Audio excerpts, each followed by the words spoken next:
Wolverine is basically the movie where Wolverine beats up Japan. Snick, snicked. So Wolverine goes to Japan, doesn't really want to. He fights ninjas, he fights the Yakuza, he fights the Silver Samurai, he goes to a love hotel. I mean, the only thing that was missing was Robo Geisha.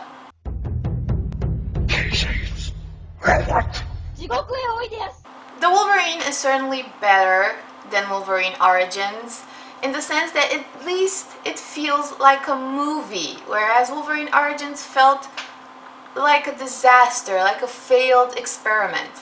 At least this time, there's actually a movie here, and there's actually a character arc for Wolverine.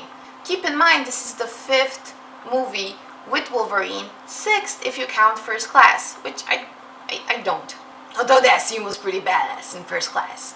Now, this is a story where he has a character arc in the sense that he goes from not giving a shit to giving a shit to doing something about it to accepting the fact that he will always give a shit. This is something that he went through in the first X-Men movie, and pretty much a basic character arc for Wolverine. But I will argue that it worked better in the first X-Men movie because in that movie he interacted with all kinds of characters that brought out different sides to Wolverine's character. That's why at the end of the X-Men movie, he was the one that had the most character development, and he was the character that was the most interesting, because you had him interacting with Cyclops, Professor Xavier, with Rogue, with Jean Grey, and all of these were interesting characters in their own right, and they brought out different sides of Wolverine. Now, in the Wolverine, you have him interacting with all sorts of bland, boring, generic characters.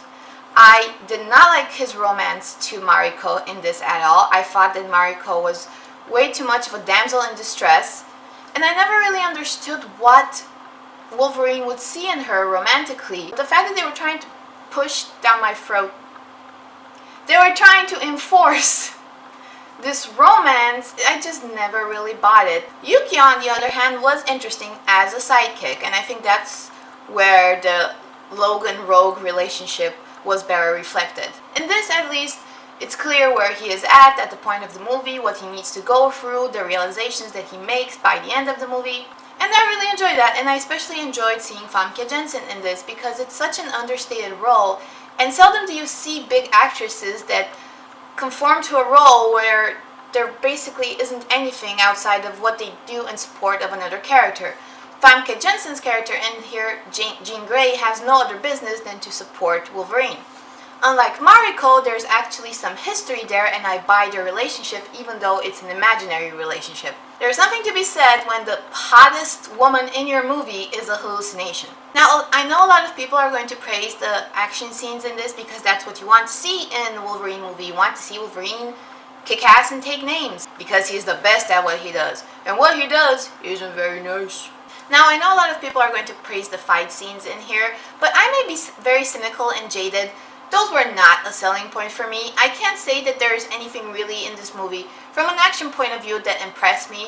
Maybe just the chaotic nature of the train scene, which when I watched I kept thinking like, Spider-Man 2 did a much better train fight scene. But I did like the idea that the healing factor was removed, and you could see that Wolverine is a badass with or without the healing factor. All in all, the fight scenes were not a selling point for me. The selling point was that this is a Wolverine story where he goes through some stages, where he deals with some crap, and at the end he is ready to go back into the X-Men fold, and just in general we can forget that Wolverine Origins ever happened. Pew, pew, pew, pew, pew, pew, pew.